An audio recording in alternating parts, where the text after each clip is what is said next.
Live from WRAL News Headquarters in Raleigh, your #1 source for local news. WRAL News, coverage you can count on. It's still a chilly start out there this morning. Some 30s and 40s showing up on the map, but temperatures will start to climb this week. I'll show you when we're back into the 80s. And in the final full week before Election Day, long lines are expected at early voting sites. How you can avoid those long wait times.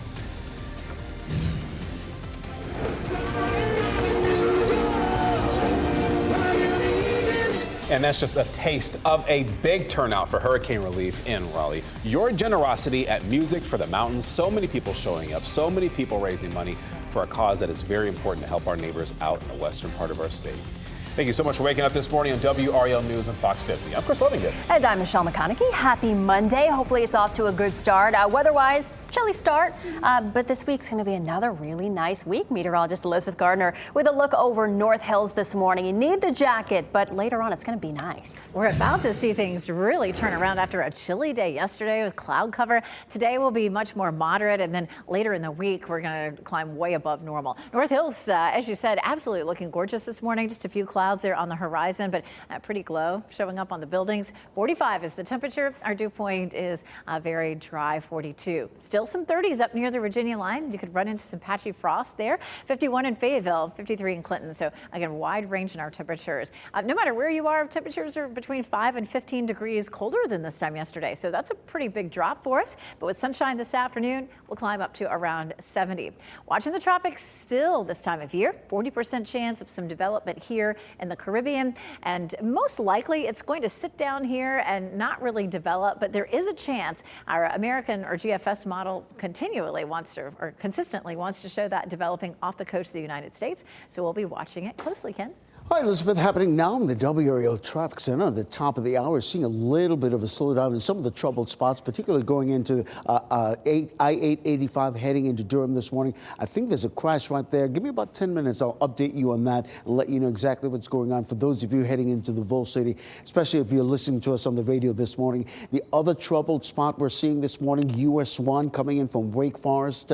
This morning we're looking at an 8 to 10 minute delay coming in from Wake Forest, so give yourself some extra time if you're coming into the capital city as well. I want to isolate the Beltline, which is probably very much so a troubled spot for us. But first, before we do that, US 1 coming in from Lee County Apex. We're seeing a slowdown there as well. That's another reason we're looking at in terms of the Beltline. Here's what you can see. The southern loop of the Beltline, we're seeing the usual slowdown from Lake Wheeler to Gorman Street. Once you get past Gorman, you're fine. Over in the northern loop of the Beltline, we're seeing that slowdown start around Capitol Boulevard. And here's a live look at I-440 and Capitol Boulevard this morning. You see the congestion definitely building there. You're listening to us on the radio. We do appreciate that. For those of you heading out, 101.5 HD3, you can listen to us anywhere in the Triangle. Thanks, Ken. Only 8 days until Election Day, and you can expect long lines in the final days of early voting. WRAL's Heidi Kirk joins us live from the Herbert C. Young Community Center in Cary. And Heidi, candidates only have a week left to pitch themselves and their policies to voters. Good morning, Michelle. And as you just mentioned, those long lines have already started at this polling location this morning. I'm going to step out of the way and have you take a look back here. You're going to see lots of people up early this morning here at this community center ready to cast their ballots. In fact, we actually saw these lines start actually about an hour ago. Some of these people getting up first thing to make sure that they can cast their ballot early this morning. Now, of course, the North Carolina State Board of Elections has seen record voter turnout at its 22 early voting locations. Now, here in Wake County, they've created a wait time tracker and an interactive map to help you as you get out and vote. Now, the app can help you find the closest location to you with the shortest wait time.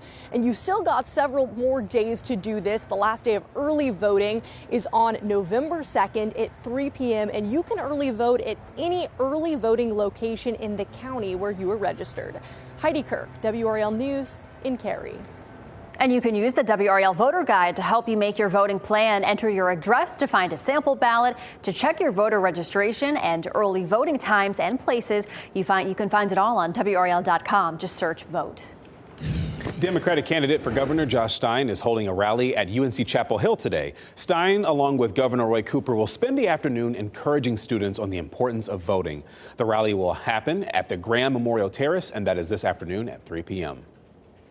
Western North Carolina is reaching new milestones in its recovery from Helene. Today, Asheville City School students and staff go back to school on a modified schedule. Bus routes have been tested and food and drinkable water was gathered to make this return possible. Buncombe County school students returned this past Friday. More than $1.1 million raised through WRAL Cares and the Music for the Mountains concert.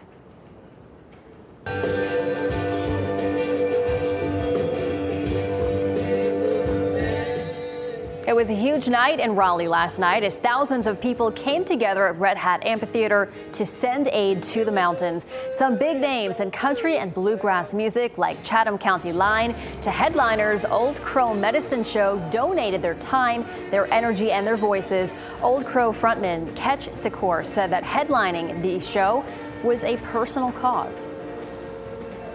Until the roads are safe and the infrastructure's back in place and we get to go do that work, we're here in Raleigh because this is as close as we can get. And at a safe distance, we're able to raise a big arms of support to make a difference. And according to Governor Cooper's office, the total estimated cost of the damage from Helene is $53 billion. And well, that's okay. Well, Music for the Mountains is coming to an end. There are still ways for you to support Western North Carolina. Every donation counts. Go to WRAL.com or scan the QR code on your screen there to make an impact. Just a heads up for drivers in Wake County. Work to improve a bridge on Falls of Neuse Road. That'll start this morning. Let's bring in WRAL's Kelsey Coffey. She is live out there right now. And Kelsey, this closure, it'll be in place for several weeks. Chris, these lane closures could impact folks' morning commute in the next hour, and you can see that there's already a sign here to remind drivers about this road closure on Falls of Neuse Road. But you see there it says October 25th. That's because the bridge repair was originally scheduled for Friday, but it has been pushed back to this morning.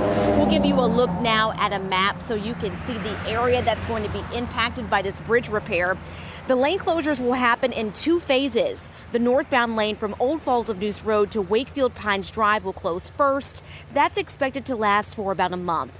Then phase 2 will start in the southbound lanes of those same roads. The southbound lane closure should also last for several weeks, and the bridge repair is scheduled to start this morning at 9 o'clock. Kelsey Coffey, WRAL News, live in Raleigh. North Carolina's Halloween Booze It and Lose It campaign begins today. Law enforcement officials will increase their patrols to take drunk drivers off the roads. State officials say people who plan to celebrate the season with alcohol should plan for a designated sober driver in advance of their festivities. The campaign runs through next Sunday. A house caught fire in Durham on South Miami Boulevard, and part of that road was blocked off yesterday afternoon as crews put out the fire. And WRAL learned this was not the first time a fire has happened there.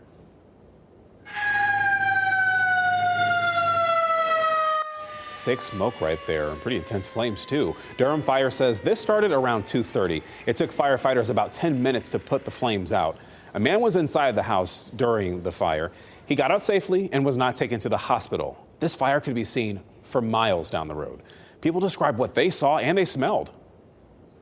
As soon as I opened the door, I could smell the terrible smell. It smelled like almost, I don't know if you've ever smelled burning tires, but it smelled like burning tires to me. And you could see the black, thick smoke. It smelled so bad. People who live in this area say this is the second fire in just a few months at the exact same house. Durham Fire confirmed that fire happened on June 8th, and we have asked the Durham County Fire Marshal's office what caused this fire, and they say they are investigating. Durham Mayor Leonardo Williams will visit the district's newest school today. Williams will speak to over 100 Murray-Massenburg elementary students who participate in Sidekicks Academy. Sidekicks is a charter education program that teaches kids about martial arts, mental health, and social justice. The program began at Murray-Massenburg in September. Time is 8:09 this morning. You'll soon be able to get a quarter pounder again at McDonald's. What's been ruled out as a source of the E. coli outbreak? And one of the biggest dangers to trick-or-treaters is vehicles. A few items parents can add to their kids' costumes to help keep them safe from cars on Halloween. And speaking of Halloween, we could be close to a record high by then. I'll show you the hour-by-hour forecast for the trick-or-treaters coming up.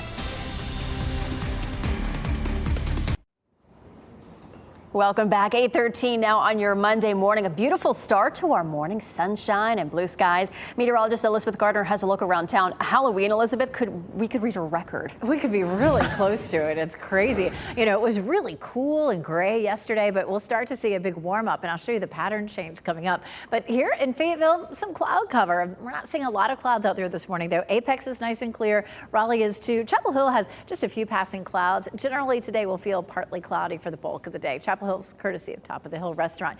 High pressure up to our north yesterday was feeding in some cool, damp air from the Atlantic, and that's what helped to keep things so gray. But of course, that high is starting to move a little farther away from us. It's going to allow our clouds to break up a little bit. We'll also have a disturbance sitting offshore that may back in closer to the coast and bring us a few clouds tomorrow, and maybe an isolated sprinkle. We'll put a 20% chance, and most of that would be east of Raleigh. And again, 20% chance is pretty negligible. You can take a look at our forecast rainfall for the next 7 days. And once again, it's like we have just a little bubble over North Carolina. Not likely to see any rain. That is great news for the trick-or-treaters, though. For Halloween, our normal high temperature is 68 and our normal low is 44. Considerably warmer than that for this Halloween. 58 in the morning and 81 for the high during the afternoon. And, you know, I think, you know, most people won't complain about that. It's nice to be, you know, warm and dry versus cool and wet. 76 at 5 o'clock.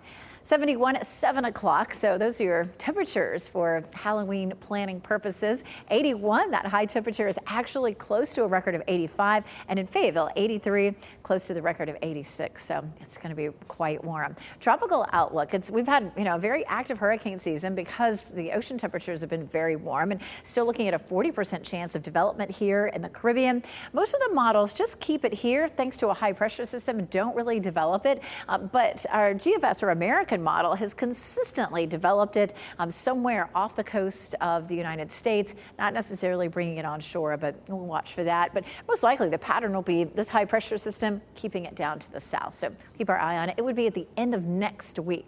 Of course, we're also changing our clocks over the weekend. That always makes me think of, oh yeah, winter is coming. There will be some changes to our winter alerts this year. We'll talk about what that means coming up at 7:20. Chris Michaels will get you updated on what we may see this winter. Looking at very warm conditions through the end of the week, we have a front that comes through Friday. That's going to drop our temperatures. We'll also talk a little bit about what the sunset times will feel like once we get to Sunday of this week, Ken. Well, Elizabeth, happening now in the WRAL traffic center. Let's start in Durham with this crash on I-885 in the southbound lanes near TW Alexander Drive. As we widen out the view, you can see that congestion is building both in the north and the southbound lanes. Of course, that crash is in the southbound lanes leaving Durham this morning. So if you're listening to us on the radio, be mindful of that. And you need to come to the capital city. I will use Highway 70 as an alternate route to avoid 885 this morning. Even though you can't see the crash on this live camera of I-885 and TW Alexander Drive, you can see the congestion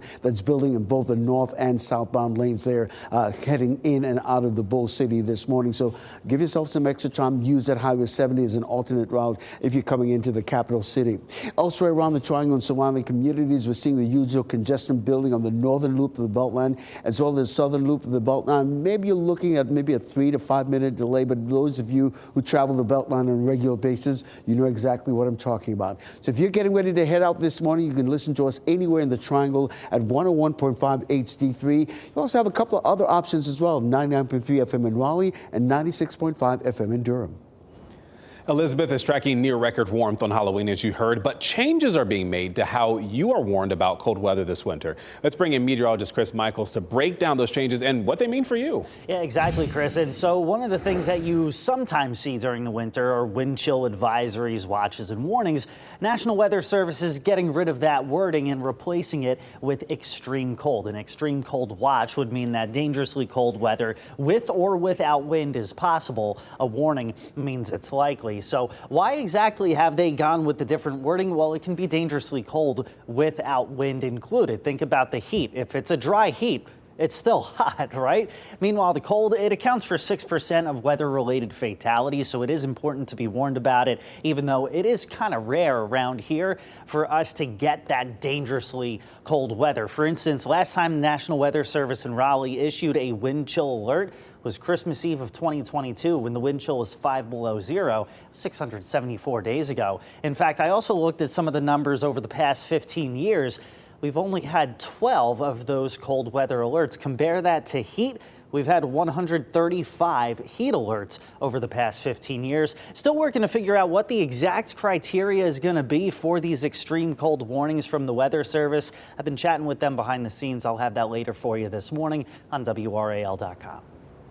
All right, thanks, Chris. McDonald's is putting the Quarter Pounder back on its menus. That is after an E. coli outbreak tied to the burgers prompted their removal in some states. The Colorado Department of Agriculture says it tested beef patties from restaurants that were associated with the outbreak, and they found no traces of E. coli. McDonald's says that result and other data leads it to believe the patties are not what made people sick. Investigators think another potential source of the outbreak could be contaminated onions. As Halloween approaches, doctors are warning about the threat of vehicles to your child if they're going trick-or-treating. Ted Lindner explains being extra cautious about vehicles on the road, that part is key. Well, there's plenty to fear on Halloween night. Doctors say vehicles could be the most frightening thing for trick-or-treaters, dubbing Halloween one of the deadliest days of the year for pedestrians, especially kids. Kids are running around, they're excited, they're full of sugar, they sneak through cars, the day is getting shorter. Because streets are flooded with nighttime crowds, often as people are driving home from work, neighborhoods can become chaotic for cars to drive through. It makes it all the more critical to instruct young kids about traffic safety. Always cross on the crosswalks, teach the kids to not cross in the middle of the street, to look both sides, to wait. If they see a car approaching, to wait to make eye contact. Arming trick-or-treaters with flashlights, placing reflective tape on costumes, and wearing glow sticks or shiny outfits can help boost your visibility in the dark. But still, be mindful about the fit of your costumes. Make sure that they're not too baggy where the kid can trip. Also that the masks, they're not too tight or too dark or with narrow holes to see through, because kids will not be able to breathe well, will not be able to see well the cars coming or going. Meanwhile, doctors say there can be safety in numbers, recommending young kids go out with adult supervision and older teenagers travel with a group of friends. We don't want to remember the ER or Halloween to be in the ER. So this time of the year, just be mindful. That was Ted Lindner reporting.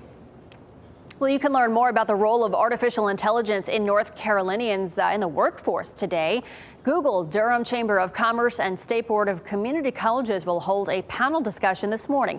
They'll talk about AI's growing role in addressing the workforce shortage in the Triangle. Today's event starts at 10:30 a.m. at Durham Tech's Student Services Building. A vet admitting to euthanizing a dog without permission, and another injured dog turned away from a companion clinic. Barney, he was the sweetest little beagle. He deserves so much better. Tonight at 6, WRAL investigates complaints to the state board designed to protect our pets, and why one rescue owner feels the punishments do not fit the actions of vets, especially in cases that lead to death. WRAL investigates tonight at 6. Concert for Carolina in Charlotte Saturday night raised more than $24.5 million for Helene recovery. More than 75,000 music fans filled Bank of America for the sold-out show. North Carolina natives Luke Combs, Eric Church, the Avett Brothers, and others all performed. Due to the concert's popularity, organizers also made a live stream option. Governor Roy Cooper says officials estimate Helene caused $53 billion in damage in North Carolina, with a large majority of that damage in the western part of our state. The San Francisco 49ers are now second in the NFC West after beating NFC rivals, the Dallas Cowboys. The 49ers took the lead in the third quarter after running back Isaac Guerendo.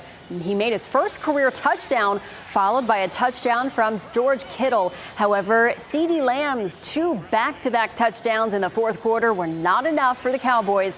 49ers won that one 30-24. And week 8 of the NFL season wraps up tonight. The Pittsburgh Steelers will host the New York Giants at Acrisure Stadium. Kickoff is set for 8:15. You can watch the game on ESPN. An Avery County man struck it rich, all starting with one little ticket. He bought it with $20 in the parking lot that he found on NC 105. He used the money to buy an extreme cash scratch-off ticket, and because of that ticket, he hit the $1 million jackpot. He chose the lump sum payout of $600,000, and after taxes, he took home just under $430,000. Hicks plans to retire and help his children, and I should also mention he only bought that ticket because the store didn't sell the one that he was going to buy. As you get into your car, tune to WRAL News Plus on your radio. In Raleigh on 99.3 FM. In Durham, 96.5 FM. And everywhere on 101.5 HD3. Good morning. Happy Monday. Time now is 8:26. I'm Michelle McConaughey. A nice start to your Monday morning. Meteorologist Elizabeth Gardner has a look around town.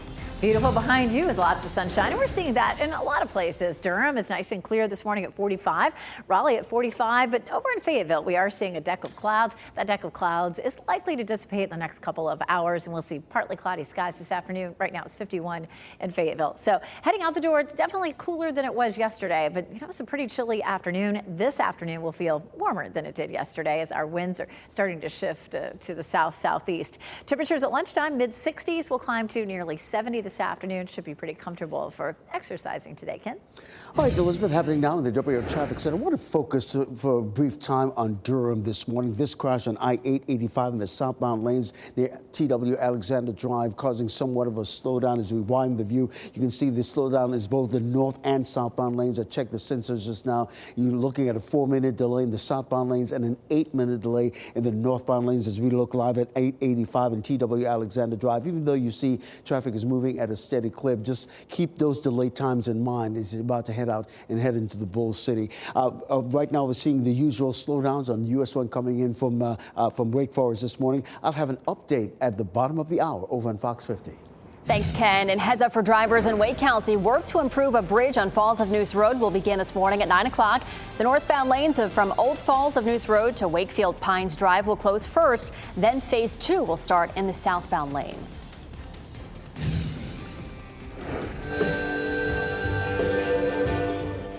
And Music for the Mountains raised more than $1.1 million for Helene relief. Thousands gathered at Red Hat Amphitheater for that. We will have more news, weather, and traffic over on Fox 50. Shot in 4K ultra high definition. Your number one source for local news. WRAL News. Coverage you can count on. Sunny, but still on the chilly side this morning as you're stepping out the door. I'm going to show you some much warmer temperatures in our forecast this week. We've got 8 days to Election Day, and we expect to see a big turnout of early voters this week. How you can avoid long lines. And a traffic alert to tell you about on Falls of Neuse Road, the construction that's getting started this morning that will actually close part of that road for 4 weeks. We will tell you exactly what you're dealing with coming up. Thanks for sticking with us on your Monday. I'm Michelle McConaughey. And I'm Chris Lovingood. It's a chilly start to the Monday, but it's not going to stay that way all day. It's warming up. We've got meteorologist Elizabeth Gardner tracking that for you as you start your work week. It looks gorgeous out there right now. Behind you guys and here at North Hills, we are seeing a little bit of cloud cover in parts of the Sand Hills this morning, but those clouds are not going to last too long. 45 is our temperature around the Triangle area. It's been a little warmer to the south, a little cooler up to the north, still holding on to 36 there in Roxborough. So likely to be some patchy frost on some windshields up near the Virginia line. Not likely to see as much of that from the Triangle area southward. 51 in Fayetteville right now, 53 in Clinton. Temperatures, though, a good bit cooler than yesterday, anywhere from around 5 to almost 15 degrees cooler, depending on where you are. And it will be a nice mild afternoon. High temperatures closer to 70. Yesterday, we were closer to 60 and had a lot of cloud cover. We take a look at the tropics. There's a 40% chance that we could see development here in the Caribbean in the next 7 days. Most of the models are showing this just staying right where it is right now and not developing. But at least the GFS, the American model, does develop it into a storm and potentially comes close to the coast of the United States. So it's something that we'll be watching closely, Ken. Well, Elizabeth, happening now in the WRAL Traffic Center. We're staying on top of this crash in Durham this morning. It's on I-885 in the southbound lane this morning. It's just cleared in the 30 seconds that we were waiting to come on the air, which is good news. But you're still seeing the lingering delays there in those southbound lanes leaving Durham as we widen out the view. We're still seeing that usual delay going into the Bull City this morning. Checking the sensors a little while ago, those southbound lanes were 4 minutes leaving Durham, 8 minutes going into Durham this morning. You can see these northbound lanes heading into Durham this morning and the congestion building there. So keep that in mind. If you're about to head out this morning, you're heading to the Bull City. Always remember Highway 70 is a nice alternate route in and out of the Bull City this morning. We're also seeing a couple of slowdowns on the northern loop of the Beltline as well as the southern loop of the Beltline as well. A couple of other instances we want to bring your attention to. This serious crash on Mineral Springs Road near Wake Forest Road in the Durham area. Not seeing any delays whatsoever, but I wanted you to know about it. And this crash on I-8 and 885 just collided a little while ago. You're seeing a little bit of slowdown near the Eno River area, but nothing to worry about since that crash is cleared. If you're getting ready to head out this morning, listen to us anywhere in the Triangle at 101.5 HD3. Time is counting down to Election Day, and we are in the final stretch for candidates to convince people to vote for them. Let's bring in WRAL's Heidi Kirk. She is live from the Herbert C. Young Center, the Community Center in Cary. And Heidi, a lot of North Carolinians have already chosen to vote. Good morning, Chris. You got that right. The lines here at this community center have already started early this morning. I'm going to step out of the way and have my photographer give you a live look back here. Take a look at that. Lots of people out here ready to vote early this morning, and that's been the trend all week long. Now, the North Carolina State Board of Elections has seen record voter turnout at its 22 early voting locations. Now, here in Wake County, they've created a wait time tracker and an interactive map to help you as you get out and vote to avoid those lines. While at one location, there might be several minutes of a wait, at another, it might be completely empty. And so that's one way for you to get out and vote and help yourself out a little bit. Now, of course, early voting runs all the way until November 2nd at 3 p.m. And you can get out and vote at any early voting location in the county where you are registered. Heidi Kirk, WRAL News, live in Cary. And folks, just a reminder, you can use the WRAL voter guide to help make your voting plan. Enter your address to find a sample ballot, to check your voter registration and early voting times and places. Find it all on WRAL.com. Just make sure you search the word vote. Western North Carolina is reaching new milestones in its recovery from Helene. Today, Asheville City Schools students and staff will return to the classroom on a modified schedule. Bus routes have been tested and food and drinkable water have been secured to make that return possible. Buncombe County school students returned on Friday. And a gesture of goodwill to help people in Western North Carolina all the way from Connecticut. A group of volunteers drove more than 10 hours from Litchfield, Connecticut over the weekend with a truck full load of supplies. They delivered more than 2,100 pounds of non-perishable food and supplies to the Interfaith Food Shuttle in Raleigh. The volunteers say they just wanted to do something to help the people of Western North Carolina. The Interfaith Food Shuttle will deliver the donations to communities in the mountains recovering from Helene. And a heads up for drivers in Wake County. Work to improve a bridge on Falls of Neuse Road is expected to begin this morning. WRAL's Kelsey Coffey tells us about the closure that will be in place for weeks. These lane closures could start impacting your morning commute today, and you can see that there's already a sign here that warns drivers about the lane closures here on Falls of Neuse Road. And you may notice that it says October 25th there. That's because the bridge repair was originally scheduled for Friday, but it's been pushed back to this morning. This is a look at the area that will be impacted by bridge repairs. These lane closures will happen in phases. The northbound lanes from Old Falls of Neuse Road to Wakefield Pines Drive will close first. That's expected to last for about a month. Then phase 2 will start in the southbound lanes of those same roads. Those southbound lane closures should also last for several weeks, so we're expecting that this entire project will wrap up by the end of the year. Kelsey Coffey, WRAL News in Raleigh. Because of two shootings, security was stepped up at North Carolina Central University. Thousands of people were on campus to celebrate homecoming this weekend.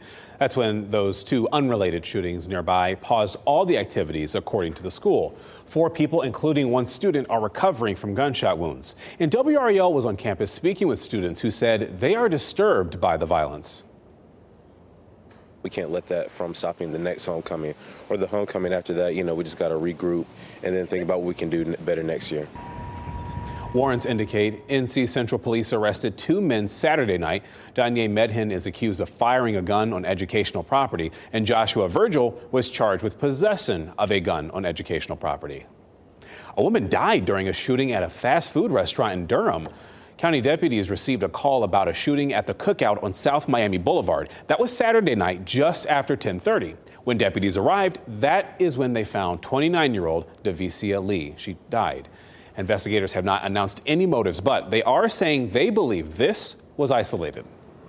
Ceasefire talks are happening in Qatar for Secretary of State Antony Blinken and CIA Chief William Burns in attendance representing the U.S. These are the first talks since the killing of Hamas leader Yahya Sinwar earlier this month. This comes as Israeli officials are investigating a suspected terror attack north of Tel Aviv. 1 person was killed and more than 30 people were hurt after a truck rammed into a bus stop next to a military base. Yesterday, Israeli officials detained at least 30 medical staff workers at a hospital in Gaza, and the day before, airstrikes on a residential building in Gaza killed 40 people. Also, Israel says their strikes on Iran have severely damaged Tehran's defense capabilities.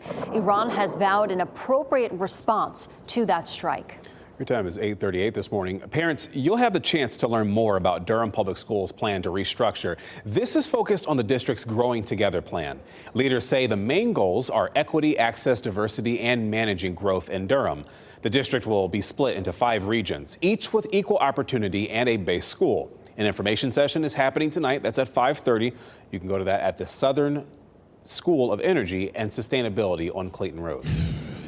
We'll hope you got your fill of homegrown happiness. We'll have to wait another year for the North Carolina State Fair. It has come to an end. The past 11 days were filled with fun, food, and educational experiences for fairgoers. Some people enjoyed the last night at the fair for the first time, while others kept coming back for the neon lights and the larger-than-life prizes. There was always something new for fairgoers, including the 72 new food options this year. Fat Boys Barbecue shattered their 5-year record with the newest food addition, their Cowboy Bites.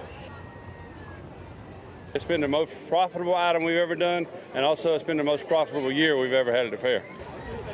They are so good. The Department of Agriculture estimates over 897,000 people attended the fair from opening day until Saturday. We are still waiting on yesterday's attendance numbers. I just want you to know, Michelle peer pressured me into eating those Cowboy Bites, but I'm glad she did. North Carolina is known for having a lot of great Christmas trees. That is why the White House is here to pick one out. The farm where the staff will be today to pick the perfect tree. Plus, many people consider pets to be family and they should be treated that way. The city that could soon give workers paid sick leave so they can take care of their sick pets. And as we were saying before, it is a chilly start to the morning, folks, but temperatures are on the rise. We've got meteorologist Elizabeth Gardner here to tell us which parts of the area will hit the 80-degree mark on Halloween.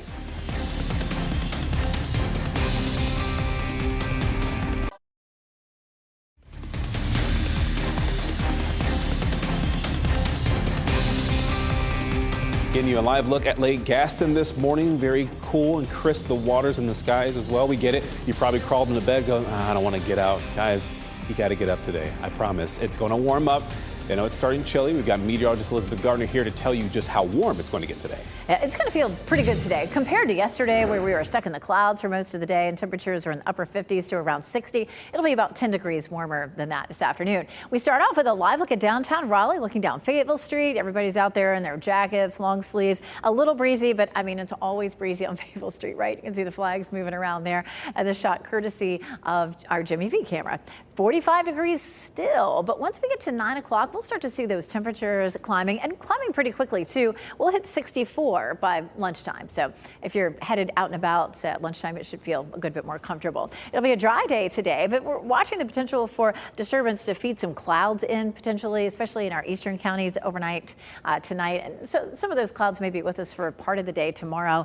20% chance of a shower. Most of us will end up staying dry. 69 for it today under mostly sunny to partly cloudy skies. 68 in Durham, 72 in Fayetteville. I noticed being out and about yesterday, especially in my neighborhood, that the trees are really starting to show some pretty color. You may have noticed that too. Charles Wrench sent us this picture from Raleigh looking absolutely beautiful. So the next couple of weeks, our leaves will look great and then they'll be gone. Go to WRAL.com, search Weather Watchers. We would love to see some of your photos. Temperatures, of course, yesterday were cooler than normal, but today will be closer to normal. We're going to see some warm air starting to push back into our area. A high pressure system will switch our winds to southwesterly, and that warms us up all the way through Friday. Then another front comes through, and it'll drop our temperatures a little bit for the weekend. 69 is our normal high. That's where we are today. 79 Wednesday. 81 Thursday, 80 on Friday. So looking at a pretty big warm up just in time for Halloween. We'll be ahead of the front, which means we'll have the warm temperatures. High pressure sitting offshore is going to feed us that flow from the south. It's going to warm things up to almost record highs. And then eventually the cold front comes through. That'll happen Friday night into early Saturday. Right now, that front looks rain-free. Halloween looks rain-free too. 76 degrees at 5 o'clock, 71 at 7 o'clock. So these temperatures are going to be perfect for costumes for kids. You shouldn't have to put a jacket on. Now, if your kid has one of those big furry costumes, that might be a problem this year. The warmest Halloween, 85 back in 2019, and the coldest overnight low, 30 back in 1963. The other thing that happens this weekend is the time change. We go back to standard time. So right now our sunset is at 6:24. But on Sunday, it'll be 5:19. That's always a big adjustment. But this time of year, we get to add that extra hour of sleep, which is always a nice thing. Late Friday, we'll see a cold front coming through. It should be really pleasant for us over the weekend with highs in the low to mid 70s. Breaking within the last 15 minutes, federal officials say that authorities are launching what's called an interagency operation at the federal jail in New York City that's housing Sean Diddy Combs. The Associated Press reporting investigators from the Bureau of Prisons, the Justice Department's Inspector General's office, and other law enforcement agencies are there at the Metropolitan Detention Center in Brooklyn right now. Prison officials declining to provide any specific details about what this interagency operation is all about. But this move comes as the jail is facing increased scrutiny over horrific conditions, rampant violence, and several deaths. We'll continue to monitor this. Thanks, Renee. Today, White House staff will be in North Carolina to pick this year's Christmas tree. Carter's Christmas Tree Farm in Avery County were named the 2024 Grand Champion Growers at the National Christmas Tree Contest. The White House tree will be selected by White House staff from their farm, and the selected tree will be harvested on November 20th. Game 3 of the World Series is happening tonight. LA Dodgers superstar Shohei Ohtani is expected to play. Ohtani injured his shoulder in a slide during a game this past Saturday.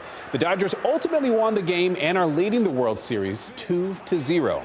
Game 3 takes the series to Yankee Stadium in the Bronx for the first time in 15 years. The game starts around 8 p.m. and you can watch it on Fox. It's going to be electric. All right, well, the countdown to Election Day ticking louder by the second. It's normal for some people's nerves to start getting the best of them. This can be especially true if you find yourself in the middle of a polarized political discussion. Ted Lindner shows us how a swing state priest is trying to maintain peace and promote greater understanding. Seeing folks increasingly stressed over the encroaching presidential election, a priest in swing state Pennsylvania is hoping his new initiative will take away some of the edge. It's a challenging time. The Reverend David Peck of St. James Episcopal Church has started a weekly gathering. Contemplative citizenship is our way of encouraging conversation and being together in ways that reduce the divisions that we experience. Regardless of their beliefs, Reverend Peck leads dozens of people through prayer and meditation practices. The exercises are meant to help people establish inner peace and devise strategies to handle political conversations with a sense of calm. rather than getting angry. What are the tools of our faith traditions that encourage that stepping back without that turning into either passivity, aggression, or apathy? The prayers center around different beliefs, including Christianity, Hinduism, and Buddhism. It encourages openness and reaching beyond one's own tradition. The goal of the gatherings isn't to discourage folks from sharing their political beliefs. Instead, it urges people to draw upon common ground to promote respectful discussions. We need things that will bring us together. And to Reverend Peck's delight, word about these sessions is traveling fast across Pennsylvania. I've been shocked that people are driving from Philadelphia and its suburbs to really come 50 miles to find this experience. That was Ted Linder reporting. Well, parents, get ready for trick-or-treating. You might be able to store some of your leftover Halloween candy, if there's any left over. Christine Venema, a food safety educator at Michigan State University, says most chocolates, hard candies, and even gummies, they will last a year. But check your best buy dates and go with that if they have them. If chocolate goes chalky or white, ingredients are separating, but it is still safe to eat. Chocolates with nuts will go bad and the fats will grow rancid. It's best to store candies in a cool location with airtight containers. A new Visa report says new digital attacks are targeting people and stealing account information. The report notes issues such as thieves buying gift cards or physical products using stolen payment information or using card numbers for money transfers. Criminals are digital pickpocketing with mobile devices. They also try password phishing scams or send out fake flight cancellation emails to tricking people into rebooking and getting payment info. Visa recommends turning on real-time purchase alerts and use two-factor authentication. Two favorite coffee brands are cutting back discounts on your morning coffee. A Wall Street Journal report says Keurig and Starbucks are cutting back because of lost profitability. Starbucks says it will focus on better store service instead. Coffee markets are so tight that people are even reusing Keurig's K-Cups, filling them with their own coffee grounds. And people in New York City should receive paid sick leave to take care of their pets if a new bill is passed. The bill would allow employees to use their sick time for their pets' medical needs. That could include preventative care and treatment for an injury or illness. The current law allows New Yorkers to use their sick days for their own needs or to take care of a sick family member. And protesters gathered outside Caesars Superdome in New Orleans in opposition to Louisiana's actions ahead of the Taylor Swift concerts there. Yesterday, protesters held signs and chanted "Homeless Lives Matter." That's because last week, Louisiana Governor Jeff Landry called on authorities to move people without homes to an encampment ahead of Swift's concerts. City leaders tried to delay the cleanups, but the governor's office proceeded. Demonstrators are now demanding government leaders do more to provide housing to those in need. Ham biscuits were featured in the final Home Chef Challenge at the State Fair. These home chefs impressed the judges in the Ultimate Country Ham Biscuit Challenge. Joe Moore got third place with her pumpkin spice ham biscuits. Second place went to Claire Langford with her Harvest Harmony ham biscuits. And the blue ribbon honors went to Clarette Bledsoe. And that was for her honey butter jalapeno cheddar candied ham biscuits. A lot of adjectives, but a lot of flavor, it sounds like. There's a lot in there, but I mean, they're all probably so delicious. Somebody has to win, but they were all amazing. Do you know what, though? I was looking online to see what you need to do to get a part of those I want to enter something. Yeah, you could. You're a good cook. I make a pretty good, good wings. I wouldn't mind making some wings for that. You have to apparently submit the recipe for them as well when you bring that for them. But Mr. Lovey could get a blue ribbon. We can make it happen. It's a lengthy process to get in there, is what you're saying. So it's a prestigious honor to win one of those That's ribbons. what I'm talking about. It's not just a blue ribbon. It's a lot of hard work to get that ribbon. You should enter, Chris. Chris is a very good chef. Yes. All right. Before we go to break, here's a look at your winning lottery numbers. We will get another check on weather and traffic coming up.